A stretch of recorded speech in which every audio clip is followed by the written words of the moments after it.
the Mount of Transfiguration የሚባለው የመለወጥ ተራራ የሚባለው ላይ ኢየሱስ ክርስቶስ ዮሐንስን ያዕቆብንና ጴጥሮስን ይዟቸው ወጣ። እናንብቡ ማቴዎስ ምዕራፍ 17 እዚሁ ስላለ መጽሐፋችን። ከስድስት ቀንም በኋላ ኢየሱስ ጴጥሮስንና ያዕቆብን ወንድሙንም ዮሐንስ ይዞ ወደ ረጅም ተራራ ብቻውን አወጣቸው። በፊታቸውም ተለወጠ። ፊቱም እንደ ፀሐይ በራ፣ ልብሱም እንደ ብርሃን ነጭ ሆነ። እነሆ ሙሴና ኤልያስ ከእርሱ ጋር ሲነጋገሩ ታዩአቸው። ጴጥሮስም መልሶ ኢየሱስን ጌታ ሆይ በዚህ መሆን ለእኛ መልካም ነው።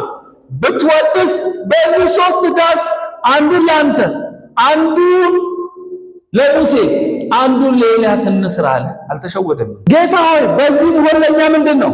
መልካም ነው። ሙሴንም ኤልያስንም ክርስቶስንም አንድ ላይ 3 ዳስ እንስራ። እሺ እንስራ። እርሱ ገና ሲናገር ሳይጨርስ ይህንን ንግግር ስለ 3ቱ ዳሶች ገና ንግግሩን ሳይጨርስ እርሱም ገና ሲናገር እነሆ ብሩህ ደመና ጋረዳቸው።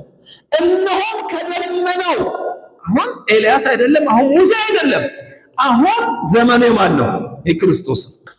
እነርሱም ገና ሲናገር እርሱም ገና ሲናገር እነሆ ብሩህ ደመና ጋረዳቸው።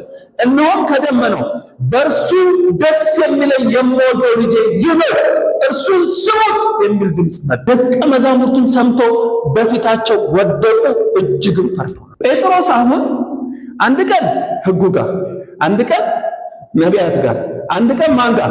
ክርስቶስ ጋር ሊል ነበር። በዚህ ነገር የተሸወዱ አሉ። ማን? የቆሮንቶስ ቤተክርስቲያን።